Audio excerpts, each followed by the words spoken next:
నిజంగానే చేయకపోయాను అని. సార్ మనం ఎన్ని వందల సీన్స్ చూడలేదు జీవితంలో. మీరు కార్లో కూర్చొని వెళ్ళిపోతే అక్కడ ఉన్న జనం అంతా తలకిందులైపోతారు. అంటే మనం చేసేవన్నీ చాలా ఎవరో సహాయిస్తే, అది కూడా ఎవరో సహాయిస్తే చేశాము, ఏదో తప్పనిసరి చేసాము, ప్రజల అభిమానం కొద్ది చేసాము. అంటే మీరేమో ప్రజల కోసం మాట్లాడతారు, ముఖ్యమంత్రి, ప్రభుత్వము, రాజకీయవాదులు, మీడియా మంత్రులు వాళ్ళు మటుకు స్వార్థ దృష్టితో అభివృద్ధికి వెనుకబడి 2000 కోట్లు వచ్చినా ఎవరికి వచ్చేది పోయేది ఏమి లేదు. కాబట్టి తప్పకుండా దాన్ని తప్పింది. సెకండ్ రౌండ్ లో సెకండ్ హాఫ్ అంటారే, సెకండ్ హాఫ్ లో పుష్ప 2 స్క్రిప్ట్ తప్పింది. అది విలన్ ఐడెంటిఫై చేయడంలో మన్మోహన్ కాకుండా రేవంత్ రెడ్డిని విలన్ అనుకుంటున్నాడు పుష్ప 2. రేవంత్ రెడ్డిని ఒకవేళ రేవంత్ రెడ్డి ఒకటి ఎక్కువ తక్కువ మాట్లాడినా ఆయన ప్రభుత్వం, ఆయన ముఖ్యమంత్రి, ఆయన ప్రజలకు చట్టానికి కోర్టులకు జవాబుదారీగా ఉంటాడు సార్ ఆయన. అట్లా మీరు న్యాయస్థానాలు తీసుకుంటారు, చీఫ్ మినిస్టర్ తీసుకోడా. Never underestimate a person.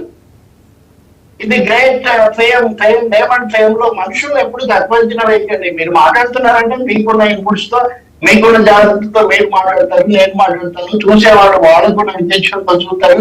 ముఖ్యమంత్రి శాసనసభలో మాట్లాడేటప్పుడు ఎవరి సలహాలు తీసుకోకుండా కోర్టు విషయాలు అన్ని జోక్యం చేసుకోలేదు, జరిగింది చెప్పాడు.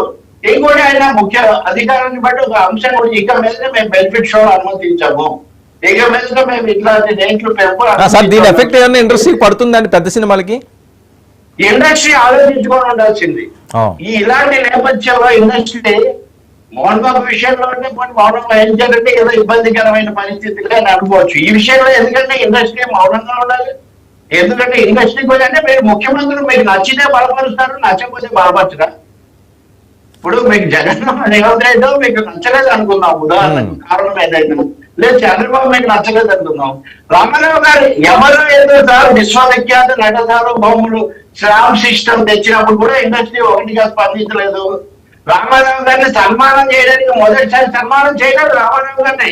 నేను ఇండస్ట్రీ అంటే ఇండస్ట్రీ ఏమి ప్రజలకు రాజకీయ అతీతమైంది కాదు. ది గ్రేట్ ఎన్టీఆర్ ముఖ్యమంత్రి అయిన తర్వాత సన్మానం చేసిందా ఇండస్ట్రీ. ఆఖరికి రామారావు గారిని దించేస్తే కృష్ణ గారు అడ్వర్టైజ్మెంట్ కూడా ఇచ్చారు, బాగా జరిగింది. నా దగ్గర మన భాస్కర్ రావును అభినందిస్తూ తర్వాత మళ్ళీ వెనక్కి తీసుకున్నారు అనుకోండి. బట్ ఇండస్ట్రీ మళ్ళీ పడుతూ ఉంటుంది. కానీ అంత అక్కర్లేదు సార్. స్ట్రైట్ గా పరిశ్రమ ప్రయోజనాల కోసం ఆలోచిస్తే ఇక్కడ జరిగింది ఇప్పటికి కొంత వాళ్ళు చొరవ తీసుకొని ఉండాల్సింది. అర్జున్తో అల్లాంతో సంఘీభావం ఎంత ముఖ్యమో ప్రభుత్వంతో, ప్రజలతో, సమాజంతో, ప్రేక్షకులతో ముఖ్యంగా ఎవరైతే మేము నిలబెడుతున్నారో. కాబట్టి మీరు బేస్ మర్చిపోయి పాన్ ఇండియా గ్లోబల్ అని చెప్పి మీరు పేరుకు తెలుగు, కానీ మీ సినిమాలో ప్రతిదీ కూడా బిహార్ తెలుగు, నా తెలుగు. కేజీఎఫ్ చేయాలి మన జనం, కేజీఎఫ్ ప్రజలకు భాషా భేదాలు వేస్తారు ఇక్కడ. మీకుంది, మీకు చాలా విషయాల్లో అవసరం లేకపోయినా వీటికి వెళ్తున్నారా వేరే చర్చ లేదు, దాంట్లోకి వెళ్ళాను. కానీ వాడు నిన్న మాటకు అల్లు అర్జున్ బ్యాలెన్స్ కోల్పోయారు. అల్లు అరవింద్ మాట్లాడిన బ్యాలెన్స్ లేదు. రేవంత్ రెడ్డి తన రాజకీయ అవసరాల కోసము ముఖ్యమంత్రి బాధ్యతలు రీత్యా ఆయన ఒక మాట ఎక్కువ తక్కువ మాట్లాడుతుంటే దాన్ని తర్వాత సరి చేస్తుంది. బట్ ఇది ఆయన పొజిషన్ లేదు. మీరు ఒక నిర్మాతలు, నటులు, అంతవరకే. మీరెందుకు ఆయన ఒక శత్రువు అంటే మీరు ఒక విధంగా టేక్ ఆన్ రేవంత్ రెడ్డి, ముఖాముఖి రేవంత్ రెడ్డి వర్సెస్ అల్లు అర్జున్ వివాదం దీన్ని మార్చి దీంట్లో ఇంకొక చిన్న డైమెన్షన్ కూడా ఉండొచ్చు. నిన్న మీరు మాట్లాడుతున్నప్పుడు నేను చూశాను మీ చర్చలో కూడా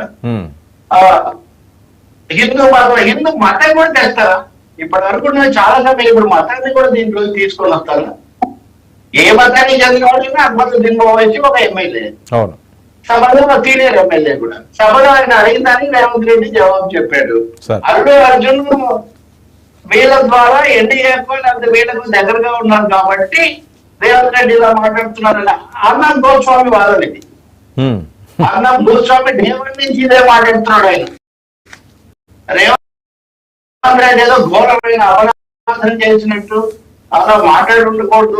మాట్లాడిపోతే నేను అంటున్నాను కదా, ఇప్పుడు ఏం జవాబు చెప్తారు? పేరు చావు బతుకున్నా ఉన్నాడనే మాటతో బయటికి రావడానికి 10 రోజులు ఎందుకు పట్టింది? ఇవే మీడియా ఏం చేస్తుందట్లే. మీడియా అంటే బయటికి రాకుండా చేస్తుండొచ్చు, వాడు మనకు ఎలా తెలుస్తుంది? తెలియలేదు. అంటే తప్పకుండా ఇప్పటికైనా కొంచెం ప్రక్షాళన చేసుకోవాల్సిన, ఆలోచన చేసుకోవాల్సిన అవసరం. చనిపోయిన దానికి మీరే బాధ్యులు అనే విధంగా నేను మాట్లాడదు. ఎప్పుడో చనిపోతే అవును. ఘటన దుర్ఘటన, కానీ దానికి సంబంధించిన డెప్త్ ఆఫ్ ది ట్రాజెడీ, ఆ భావన సార్ అదే కదా సినిమాలో చూపిస్తాము.